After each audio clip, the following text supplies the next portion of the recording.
Angin sore berhembus pelan ketika Rendra Satmaka menapaki jalan tanah menuju desa Kalimangsa. Di tangannya tergenggam buku catatan tebal dan kamera tua. Dari jauh, desa itu tampak damai, sawah menghijau. Sungai kecil mengalir tenang di tengah perkampungan. Tapi begitu ia melangkah masuk, suasananya berubah. Tidak ada anak-anak bermain. Tidak ada suara tawa. Hanya pandangan tajam dari jendela rumah yang tertutup separuh. Seorang lelaki tua berdiri di depan gerbang bambu, menatapnya lekat-lekat. "Kamu dari kota?" Suaranya berat, serak oleh usia. "Iya, Pak, saya Rendra, dari universitas. Saya datang untuk meneliti tradisi dan cerita rakyat di sini." Lelaki tua itu tak menjawab, hanya mengangguk pelan, lalu menunjuk ke arah rumah panggung di tepi sungai. "Tinggal saja di rumah Bu Sarte, tapi ingat, Nak, kalau malam, jangan senyum ke siapapun." Ucapan itu terasa aneh di telinga Rendra, tapi ia hanya tertawa kecil, menganggapnya sekadar kepercayaan lokal. Ia belum tahu bahwa di Kalimangsa, senyuman adalah undangan bagi yang tak terlihat. Menjelang malam, langit gelap cepat. Di dalam rumah kayu sederhana, Rendra menyiapkan peralatan catatannya. Ia mencatat kesan pertama, warga tertutup, tapi lingkungan terasa sakral.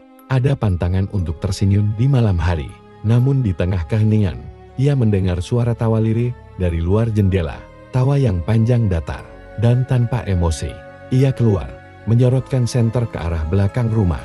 Tak ada siapapun, hanya suara aliran air sungai yang pelan dan tanah basah yang berkilat merah. Saat ia jongkok untuk memeriksa, jantungnya berdegup keras. Itu darah segar, menetes dari arah hutan. "Mas Rendra." Suara lembut membuatnya menoleh. Seorang gadis berkerudung jarik berdiri di tangga. Wajahnya pucat tapi tenang. "Saya Laras, cucu Mbah Surodirjo. Mbah pesan, jangan keluar malam-malam. Ada sesuatu di sungai." Rendra menatapnya bingung. "Sesuatu?" Laras menunduk. "Kalau kau dengar tawa, jangan balas senyum. Itu bukan manusia." Rendra ingin bertanya lebih lanjut, tapi sebelum ia sempat, lampu minyak di ruang tamu padam sendiri. Suara tawa itu terdengar lagi. Kali ini lebih dekat dari arah belakang rumah. Lalu datang bisikan samar, nyaris menyentuh telinganya. "Kau sudah datang lagi, darah baru." Rendra terpaku. Hawa dingin menyusup tulangnya.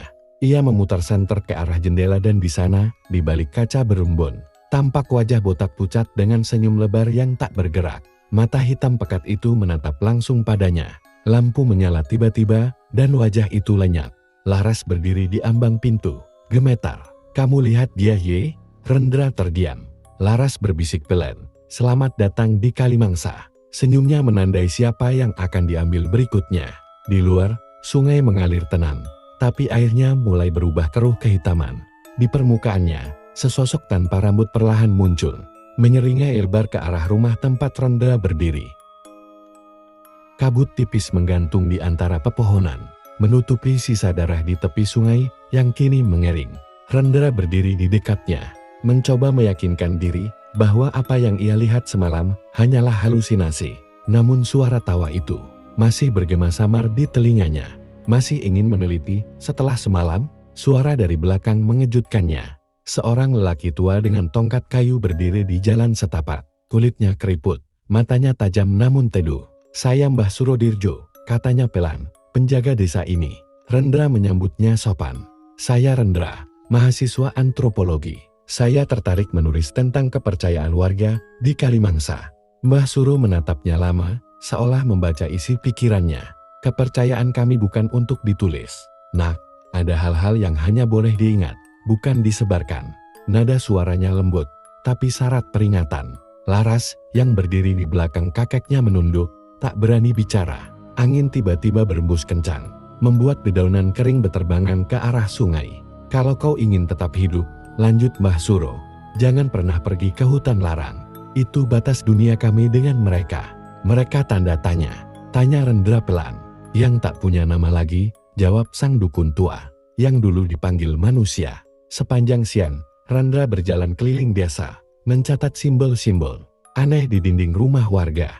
Lingkaran dengan garis melintang, tanda penolak bala. Tapi di satu rumah, simbol itu tergores dengan warna merah segar seolah baru dilukis dengan darah. Ia mengetuk pintu, tapi tak ada jawaban.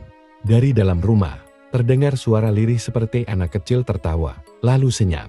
Malamnya, Rendra kembali ke rumah Bu Sarti. Ia membuka buku catatannya. Menulis cepat. Penduduk desa menghindari senyum saat malam. Penjaga desa memperingatkan tentang batas hutan larang. Mungkin ada ritual lama terkait darah dan sungai. Saat pena menari di kertas, terdengar ketukan di jendela. Pelan, berirama, seperti jari-jari yang menunggu. Ia menoleh, tak ada siapapun. Namun saat menatap kaca, ia melihat pantulan wajahnya sendiri. Tersenyum, padahal bibirnya tak bergerak. Jantungnya berdegup keras. Ia melangkah mundur, menatap pantulan itu dengan ngeri. Wajahnya di kaca perlahan berubah. Rambutnya rontok satu persatu. Matanya menghitam, dan senyum itu melebar hingga ke telinga. Suara lirih terdengar di belakangnya. Suara Mbah Suro, samar namun jelas. Sudah kubilang, jangan senyum pada malam hari. Lampu minyak bergetar, nyalanya menipis. Dari luar rumah, terdengar lagi suara tawa yang ia kenal, tawa tanpa napas. Tawa yang bukan milik manusia. Rendra berlari keluar, tapi di depan rumahnya, Laras sudah berdiri dengan wajah tegang. Kau sudah menarik perhatiannya, katanya gemetar. Sekarang, dia tahu namamu. Dari arah sungai, kabut mulai menebal. Di dalam kabut itu, terlihat bayangan kepala botak perlahan berjalan di atas air, sambil tersenyum lebar ke arah mereka berdua. Rendra tak bisa tidur. Setiap kali menutup mata, wajah tanpa rambut dengan senyum lebar itu muncul di kegelapan pikirannya. Ia mencoba menenangkan diri dengan logika mungkin hanya ilusi optik atau efek stres dari perjalanan panjang. Tapi sesuatu di dalam dirinya tahu, itu nyata. Pagi itu Laras datang membawa teh hangat. Ia tampak pucat, dengan mata yang sembab. Mbah Suro semalam bermimpi buruk, katanya lirih. Katanya, sungai sudah mulai bergerak. Itu pertanda batas dunia mulai terbuka. Rendra menatapnya heran. Maksudmu? Dulu, di tepi sungai itu, berdiri rumah tua peninggalan Belanda. Dulu tempat tinggal keluarga yang menguasai tanah Kalimangsa. Tapi mereka mati semua. Dengan kepala gundul dan senyum yang tidak hilang, walau tubuhnya membusuk. Kata-kata Laras membuat Rendra merinding. Ia menatap ke arah sungai dari jendela dan di kejauhan. Di balik kabut, tampak bangunan besar beratap tinggi. Separuh tertelan semak belukar. Rumah kolonial. Bisiknya, aku harus melihatnya. Sore harinya, meski dilarang, Rendra memutuskan menyelidiki rumah itu. Ia berjalan bersama Laras melewati jalan setapak di tepi sungai.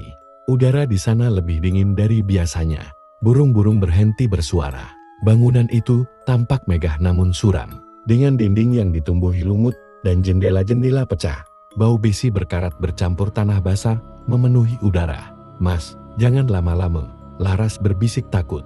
Tapi Rendra tetap melangkah. Ia mendorong pintu kayu besar yang berderit panjang. Di dalam, suasananya seperti waktu berhenti, perabot tua berdebu.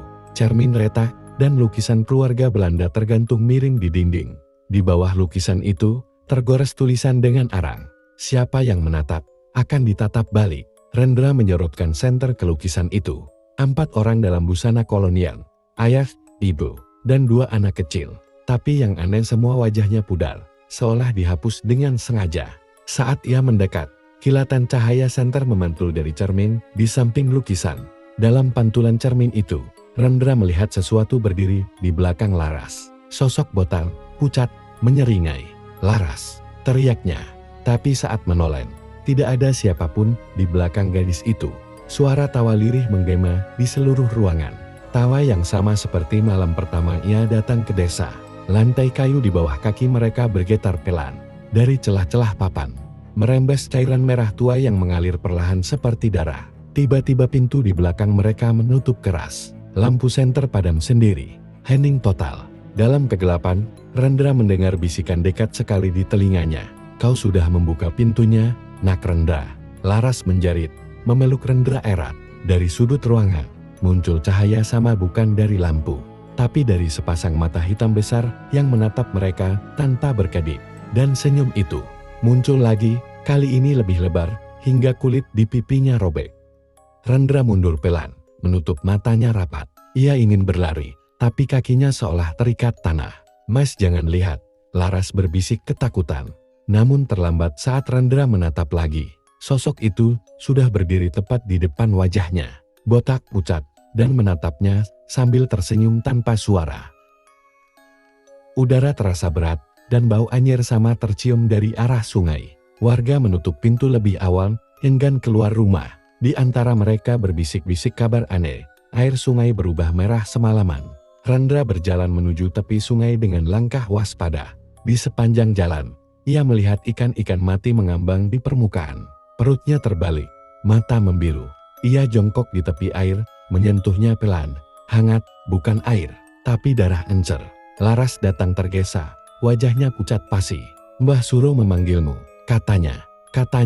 Sungai sudah membuka tanda lamanya. Mereka berdua bergegas menuju gubuk bambu di ujung desa. Tempat Mbah Suro duduk di depan api dupa yang mengepulkan asap tebal.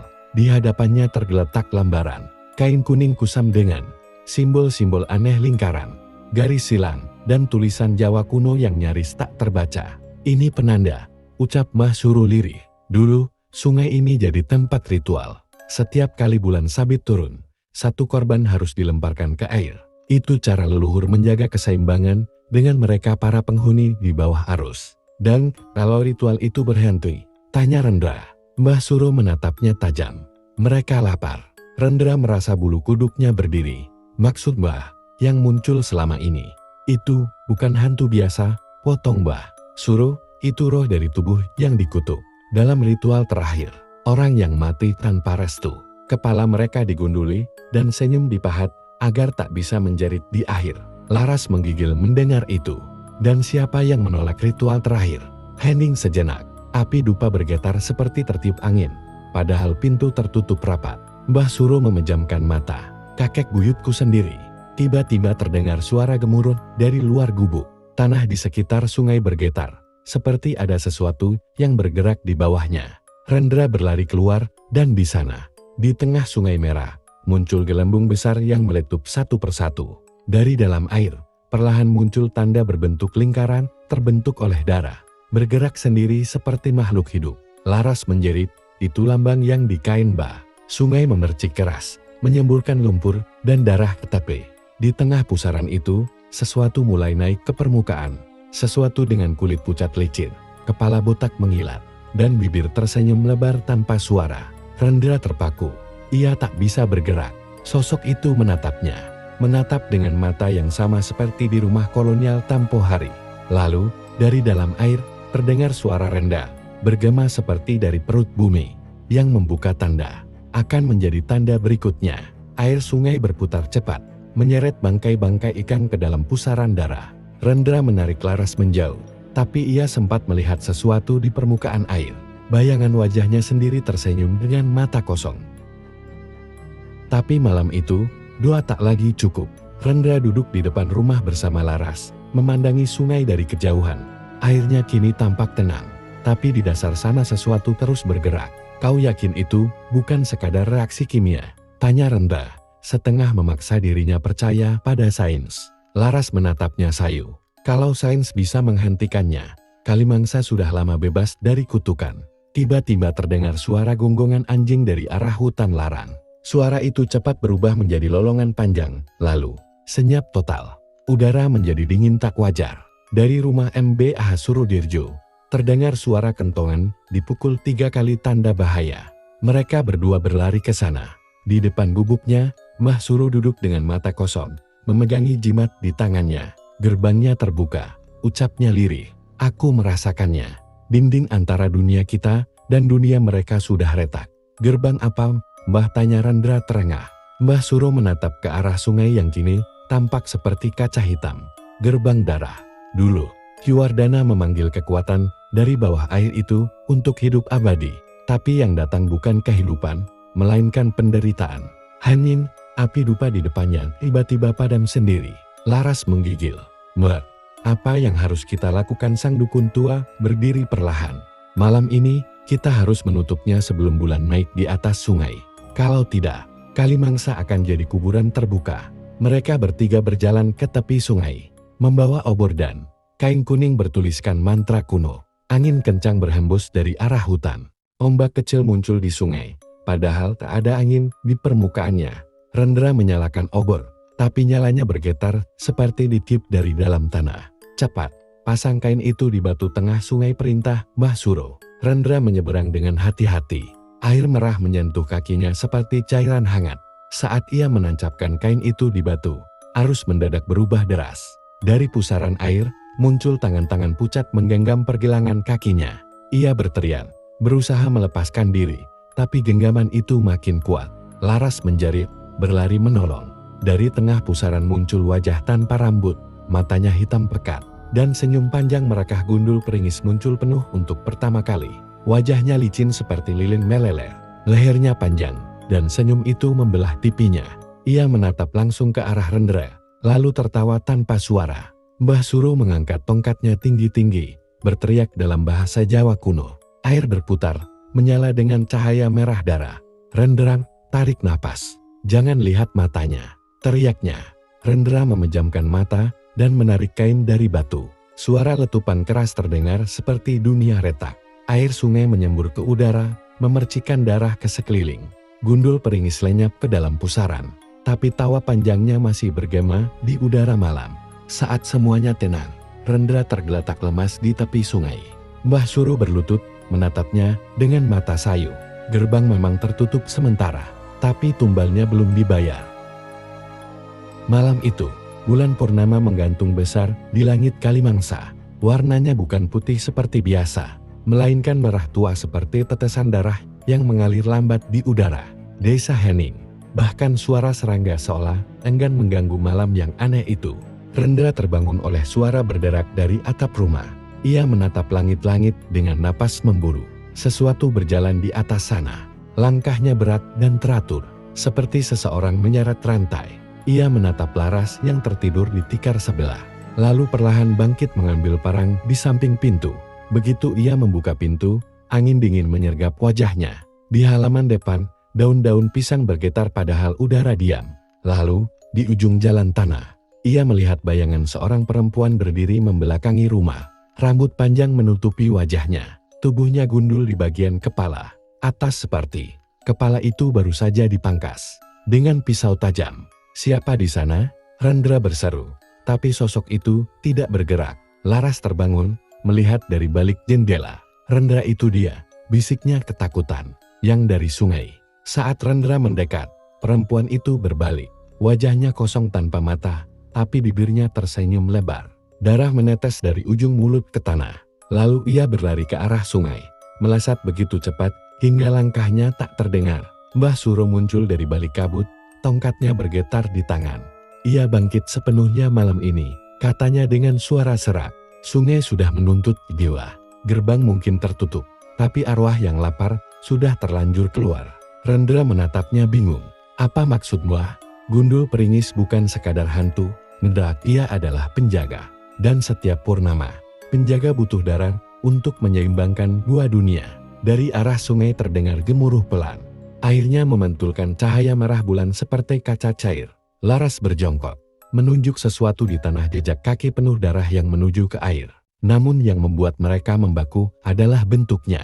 Jejak itu milik tiga orang berbeda. Mbah, kalau cuma satu makhluk yang bangkit, kenapa ada tiga? Tanya Rendra pelan. Mbah Suro menatap sungai dengan wajah pucat. Karena ritual terakhir dulu tidak sempat diselesaikan. Ada tiga yang dikorbankan, tapi hanya satu yang mati. Dua lainnya melarikan diri, dan malam ini mereka semua kembali. Tiba-tiba tanah di tepi sungai berguncang hebat. Lumpur terbelah, dan dari bawahnya muncul dua tangan pucat lain. Diikuti tubuh-tubuh tanpa rambut, kulitnya membiru, dan gigi mereka mencuat tajam seperti tulang. Ketiganya berdiri di permukaan air, menatap ke arah Rendra dan Laras. Wajah mereka berbeda, tapi semuanya tersenyum dengan lekukan bibir yang sama. Mbah Suro menancapkan tongkatnya ke tanah, menggumamkan mantra panjang. Api dari ujung tongkat menyala merah. Kalian tidak boleh menatap mata mereka. Jika kau melihat matanya, arwah itu akan mengambil bentukmu. Rendra menunduk, tapi Laras terpaku. Satu makhluk melangkah ke arahnya, mendekat perlahan. Suara tawa kering terdengar dari bibir yang robek itu. Tiba-tiba makhluk itu menatap langsung ke wajah Laras. Sesuatu bergetar di udara. Dan sekejap, Laras mulai meniru senyum makhluk itu. Matanya membulat kosong. Laras, teriak Rendra, memeluknya. Tapi tubuh Laras kaku. Pupil matanya menghitam. Dari balik pusaran air, terdengar suara berat bergema. Satu sudah kami ambil. Dua lagi menunggu giliran. Mbah Suro terhuyung. Darah mengucur dari hidungnya karena energi yang ia tahan terlalu kuat. Ia menatap Rendra dengan tatapan penuh duka. Kau harus pergi sebelum fajar. Kalimangsa sudah ditandai. Purnama ini adalah awal dari akhir. Rendra menatap Laras yang tak sadarkan diri di pelukannya. Lalu menatap sungai yang kini berwarna merah menyala. Di permukaannya, 3 wajah tanpa rambut menatapnya. Tersenyum perlahan, menunggu. Bau amis masih terasa di udara. Dan dari kejauhan, terdengar lolongan panjang setiap tengah malam. Orang-orang mulai meninggalkan rumah mereka. Takut pada suara yang datang dari arah hutan larang. Tempat tak seorang pun berani masuk, bahkan di siang bolong. Rendra menatap Laras yang kini lebih sering diam. Sejak malam purnama berdarah, tatapan matanya berubah. Ada sesuatu yang hidup di balik pupil hitamnya, kadang tenang. Kadang seolah ada sosok lain yang menatap balik dari dalam. Mbah Suro menatap gadis itu dengan cemas. Roh dari sungai sudah menandainya, katanya pelan.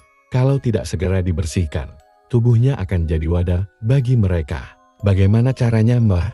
Tanya Rendra dengan nada putus asa. Kita harus kembali ke tempat semuanya dimulai. Hutan larang, jawabnya lirih. Di sana ada batu pertama tempat darah pertama ditumpahkan. Di bawahnya tersimpan tumbal yang belum sempurna. Mereka bertiga berangkat menjelang senja. Langit tampak kelabu, dan hawa dingin menyelimuti jalan setapak menuju hutan. Pepohonan menjulang tinggi seperti tembok hidup, dan suara dedaunan yang bergesekan terdengar seperti bisikan manusia. Begitu mereka masuk lebih dalam, Laras mulai menggigil. Mas, aku dengar suara, katanya lirih. Rendra memegang tangannya. Tidak ada apa-apa, tetap jalan.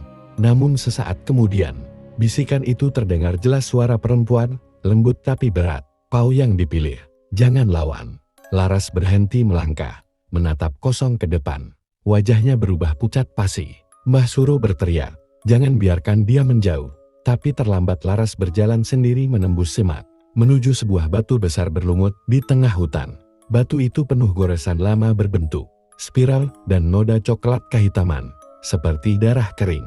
Dari balik pepohonan, udara menjadi semakin dingin.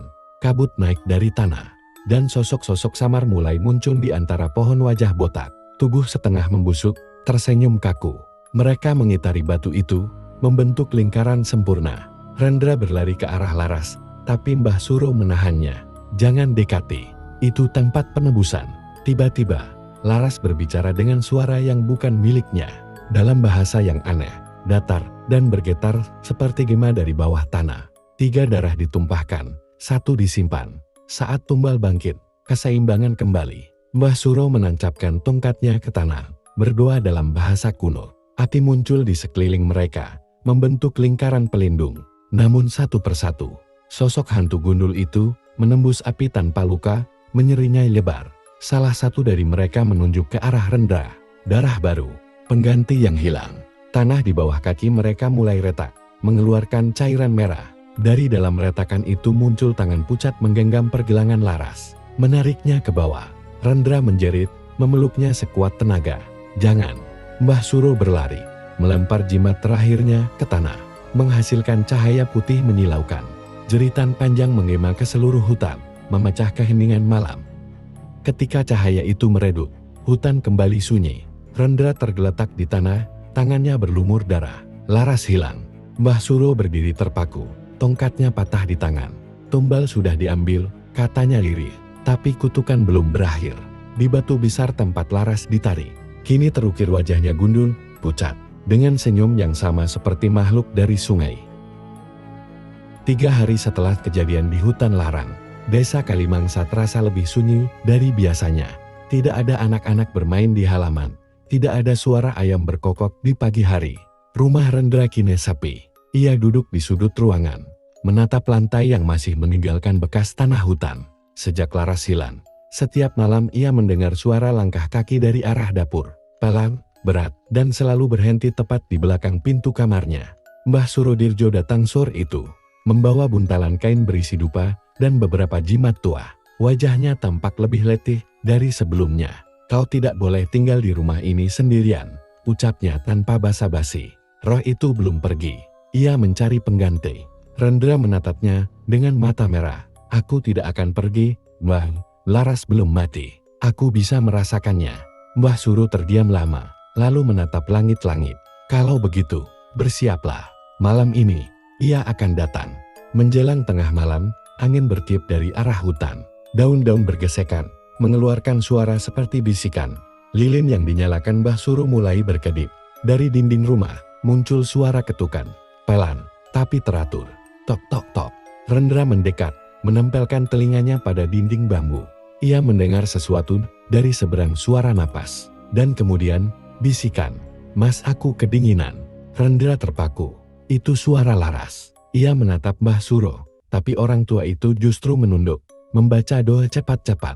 Jangan buka apapun malam ini, katanya keras. Namun rasa rindu mengalahkan rasa takut. Rendra meraba permukaan dinding, dan di antara celah bambu, ia melihat sesuatu bayangan wajah Laras. Samar, pucat, tersenyum. Mas, tolong aku. Dengan gemetar, Rendra membuka pintu dapur. Di dalam, ruangan gelap dan lembab. Hanya ada tungku tua, meja kayu, dan cermin besar yang tertutup kain lusuh. Cermin itu bergetar pelan, seperti ada yang memukulnya dari dalam. Rendra mendekat, menyingkap kain penutupnya. Begitu kain terlepas, udara di ruangan berubah dingin. Dari permukaan kaca, muncul kabut putih. Dan perlahan, wajah Laras terlihat jelas. Tapi kulitnya pucat, matanya hitam kelam, dan kepalanya gundul.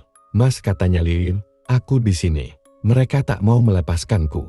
Rendra berusaha menyentuh permukaan kaca. Namun tiba-tiba tangan Laras menembus keluar dari cermin. Menggenggam pergelangan tangannya dengan kekuatan luar biasa. Cahaya lilin padam.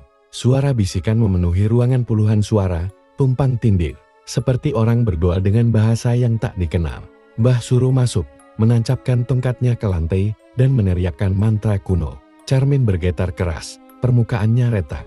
Tapi dari setiap retakan, darah menetes. Membentuk simbol spiral seperti yang ada di batu hutan larang. Bayangan Laras menatap Rendra, kali ini dengan ekspresi sedih.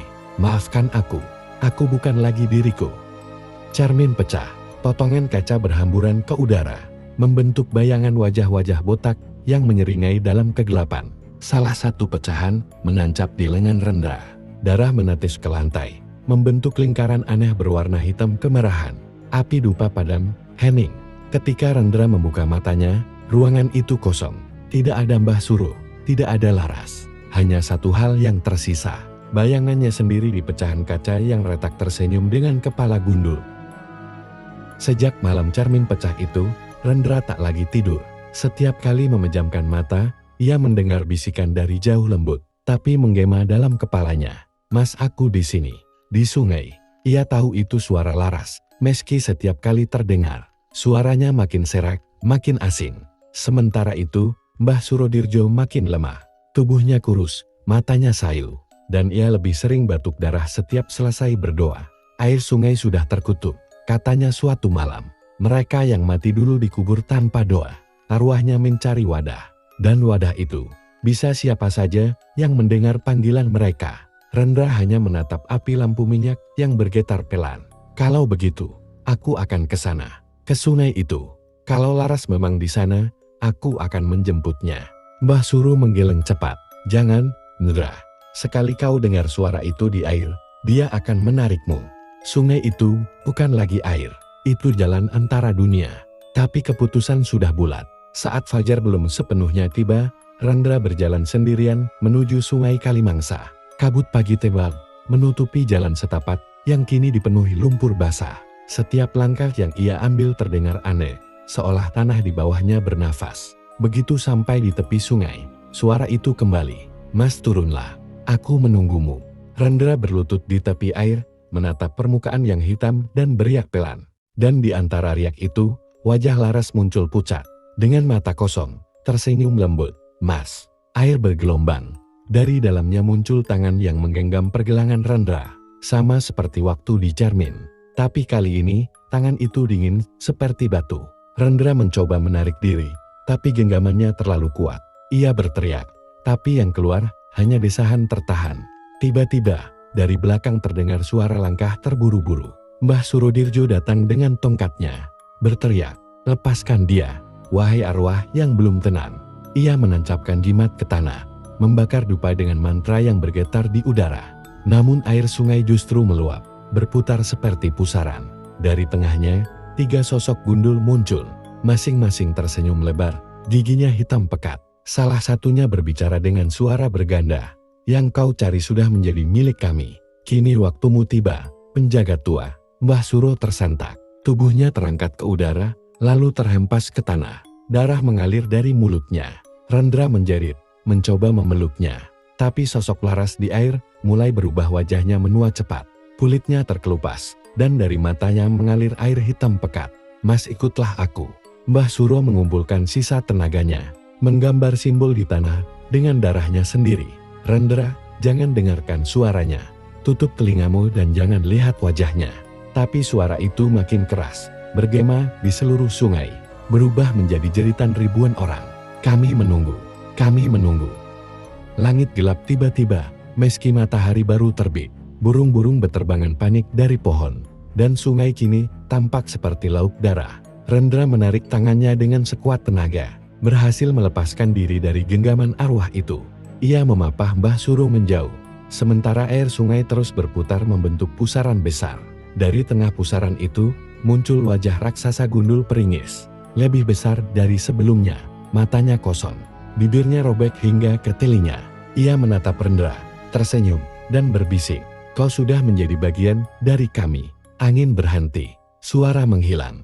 Sungai kembali tenang, seolah tak pernah ada apa-apa. Rendra dan Mbah Suro berdiri di tepi air, gemetar, menatap permukaan yang kini memantulkan wajah mereka berdua, tapi di bayangan itu, keduanya gundul.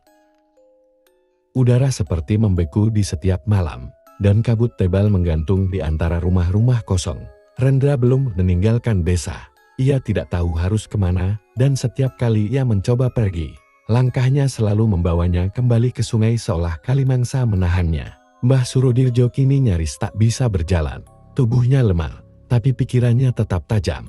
Ia tahu sesuatu sedang berubah pada Rendra. Setiap malam, pemuda itu duduk di depan rumah tanpa lampu, menatap gelap dengan mata yang tak pernah berkedip.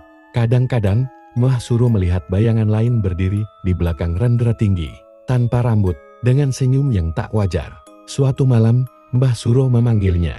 "Ndra," katanya pelan, "sejak kau kembali dari sungai, arwah itu sudah menempel di tubuhmu. Aku bisa merasakannya." Rendra menoleh perlahan. Suaranya berat, datar. "Mungkin aku memang harus menjaganya, Bar. Sungai itu memanggilku. Laras masih di sana."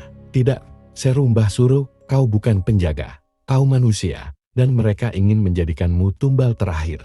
Namun saat ia mencoba menyentuh Rendra, kulit pemuda itu terasa dingin seperti batu. Dari bawah lehernya muncul garis kehitaman, merambat ke wajah. Mata Rendra memantulkan cahaya samar, seperti bara api yang tenggelam di air. "Kalau begitu, mungkin aku memang bukan manusia lagi," bisiknya. Malam itu, Mbah Suro menyiapkan ritual terakhir, ritual pemutus penjaga. Ia menggambar lingkaran dengan darah ayam hitam, menaruh dupa dan cermin di tengahnya. "Jika roh itu sudah terlalu kuat, aku akan memanggilnya keluar," katanya. Namun angin tiba-tiba bertiup kencang, dupa padam, api obor menunduk seolah takut. Dari balik pepohonan, terdengar suara tawa berat dan gemeretak tulang. Rendra berdiri di tengah kabut, matanya hitam sepenuhnya. Dari kepalanya mulai tumbuh bekas luka bundar, seperti dipangkas tajam. "Mereka tidak ingin dilepaskan, Mar," katanya. Suaranya bergema dua lapis.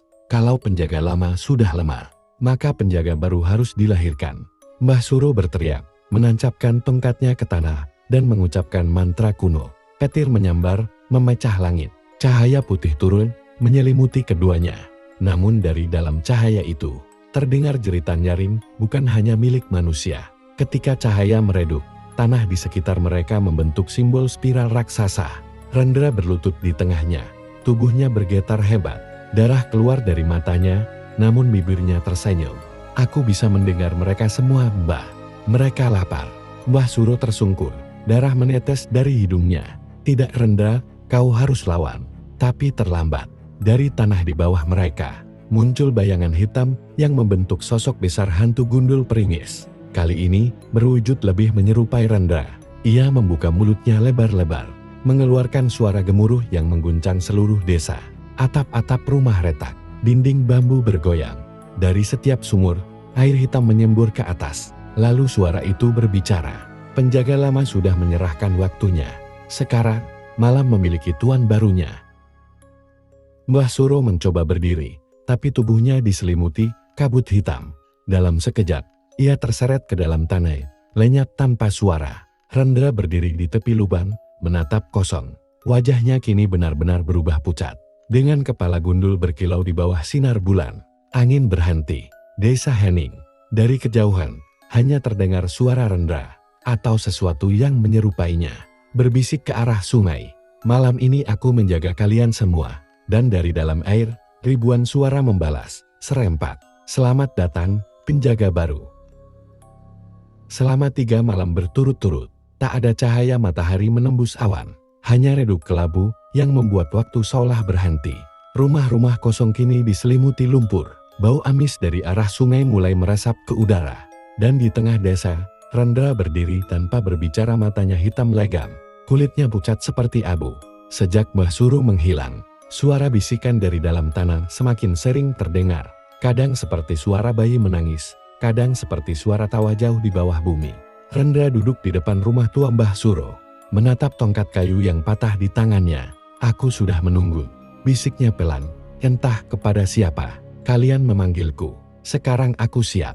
Dari arah hutan, angin bertiup dingin, membawa suara-suara samar. Penjaga lama telah hilang, darah baru harus disucikan. Tanah di sekitar desa mulai bergetar pelan. Pohon-pohon di pinggir sungai merunduk seperti menunduk pada sesuatu. Rendra berjalan menuju tepi sungai Kalimangsa. Airnya tidak lagi jernih, tapi berwarna kehitaman seperti tinta. Permukaannya memantulkan bayangan wajah-wajah tak utuh gundul, tersenyum, dan berlapis-lapis. Saat Rendra berlutut di tepi air, sesuatu muncul di bawah kakinya. Tangan-tangan pucat yang menggenggam pergelangan kakinya lembut, seolah menyambut. Tiba-tiba, dari pusaran air muncul Laras, tapi bukan Laras yang dulu kulitnya putih pudar. Rambutnya hilang, dan wajahnya dipenuhi retakan seperti kaca. Mas, waktunya tiba, katanya lembut. Suaranya menggema dari seluruh arah sekaligus. Rendra menatapnya tanpa ekspresi. Kau masih Laras. Perempuan itu tersenyum samar. Aku bagian dari mereka. Seperti kau akan jadi bagian dari kami. Angin berhenti. Daun tak bergerak. Dunia seperti menahan napas. Rendra menatap air sungai yang kini berputar semakin cepat. Ia mengangkat tongkat Mbah Suro, lalu menancapkannya ke tanah. Jika aku harus jadi penjaga, maka aku akan mengikat mereka semua di sini. Tidak ada lagi yang keluar. Suara tawa menggema keras dari dalam sungai. Air memercik tinggi, membentuk pusaran raksasa. Dari dalamnya muncul 3 sosok gundul yang dulu menyerang mereka. Kini berlutut di depan Rendra, seperti prajurit yang menunggu perintah. Salah satunya berbisik, kau darah yang mereka pilih. Penjaga baru Kalimangsa. Rendra menutup matanya. Seluruh tubuhnya bergetar. Urat di lehernya menonjol. Kulitnya mengelupas perlahan, memperlihatkan lapisan kelabu di bawahnya. Suara jeritan ribuan arwah terdengar dari seluruh penjuru hutan. Kemudian sunyi. Ketika Rendra membuka matanya kembali, pupilnya telah hilang digantikan cahaya putih menyala. Bibirnya tersenyum perlahan, seperti senyum yang sama pada semua arwah gundul peringis. Ia melangkah ke tengah sungai tanpa tenggelam. Air di sekitarnya mendidih pelan, lalu membeku seolah menghormati. Laras menatapnya dengan tatapan kosong. Sekarang kau penjaga malam, pelindung gerbang. Jagalah mereka yang tertinggal. Rendra menatap langit kelabu. Dan siapa yang menjaga kita? Laras tersenyum, wajahnya mulai memudar. Tubuhnya larut bersama kabut. Tidak ada yang menjaga penjaga, Mas. Kita hanya menunggu sampai dunia memanggil lagi. Ketika fajar tiba, kabut di desa mulai menipis. Tapi tidak ada lagi manusia yang tersisa. Hanya sungai yang beriak pelan, memantulkan bayangan satu sosok berdiri di tengah air, kepala gundul, senyum lebar, dan mata putih menyala. Sejak hari itu, siapapun yang melewati Kalimangsa pada malam hari akan mendengar suara Renda di antara kabut. Jangan menatap air, penjaganya sudah bangun. Langitnya tetap kelabu, dan udara di sekitar sungai seperti membeku. Pohon-pohon merunduk dalam diam, seolah tahu bahwa sesuatu yang besar telah berubah. Dan di tengah kabut yang tak pernah hilang, berdirilah Rendra. Kini bukan lagi manusia melainkan penjaga malam, roh pelindung sekaligus penghukum. Selama 7 hari 7 malam, Ia berdiri di tepi sungai tanpa bergerak. Tubuhnya memancarkan cahaya samar dari mata putihnya. Dan setiap kali angin bertiup, terdengar bisikan Arwan, gerbang harus ditutup. Namun jauh di dalam tanah Kalimangsa, sesuatu masih gelisah. Ritual lama yang dilakukan ratusan tahun lalu oleh leluhur desa, yang seharusnya menutup gerbang dunia arwah, ternyata tak pernah selesai sepenuhnya. 3 arwah pertama yang dikorbankan, bukan hanya penjaga, mereka adalah kunci. Dan kini, karena Rendra telah menggantikan posisi mereka, gerbang itu mulai terbuka kembali. Suatu malam, ketika air sungai mulai beriak tanpa sebab, Rendra mendengar suara lembut memanggilnya. "Mas." Itu suara Laras lagi. Tapi kali ini, suaranya datang dari bawah air.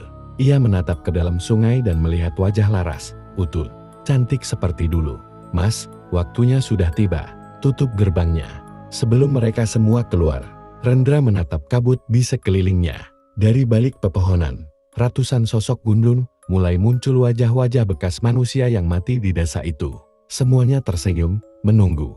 Ia tahu mereka akan menelan dunia jika gerbang tidak ditutup malam ini. Rendra mengangkat tongkat Mbah Surudirjo, satu-satunya peninggalan dunia manusia. Dari ujungnya memancar cahaya merah, panas seperti bara neraka. "Aku yang membuka, aku pula yang menutup," katanya dengan suara bergema berat. Air sungai tiba-tiba berputar, membentuk pusaran besar yang menelan semua bayangan. Dari dalamnya, terdengar jeritan panjang bukan satu, tapi ribuan, bercampur tangis, tawa, dan doa. Rendra berjalan ke tengah pusaran, langkahnya mantap. Setiap kali ia melangkah, tubuhnya mulai hancur, kulitnya pecah seperti retakan tanah kering. Namun dari dalamnya keluar cahaya putih menyilaukan. Laras muncul di depannya. Separuh tubuhnya air, separuh kabut. Ia menatap Rendra dengan air mata yang bukan air. "Mas, kau harus pergi bersama mereka. Kalau tidak, gerbang akan terbuka lagi." Rendra tersenyum-senyum terakhir yang masih manusia. "Kalau aku pergi, siapa yang menjaga?" Laras menggenggam tangannya. "Penjaga tidak harus ada. Kalau tidak ada dunia yang tersisa untuk dijaga." Rendra memejamkan mata. Ia menancapkan tongkat ke tengah pusaran, lalu membisikkan mantra terakhir yang pernah diajarkan Mbah Suro. Tanah kembali ke tanah, air kembali ke air, arwah kembali pada asalnya. Langit bergetar, petir menyambar tanpa suara. Pusaran air menyala putih terang, lalu menelan segalanya: sungai, kabut, arwah, bahkan Rendra dan Laras. Semua menghilang dalam satu cahaya yang membutakan. Ketika tenang kembali, desa Kalimangsa hanya menyisakan hamparan tanah kosong. Tidak ada sungai, tidak ada rumah, tidak ada pohon, hanya sebuah batu besar di tengah lapangan hitam, mengilap, dengan ukiran spiral kuno dan sebuah tulisan samar di dasarnya. "Gerbang telah ditutup, jangan panggil namanya lagi." Dan di malam-malam tertentu, ketika kabut turun terlalu tebal, orang yang lewat di sekitar reruntuhan Kalimangsa kadang mendengar suara lembut dari arah tanah. "Aku masih di sini, menjaga kalian."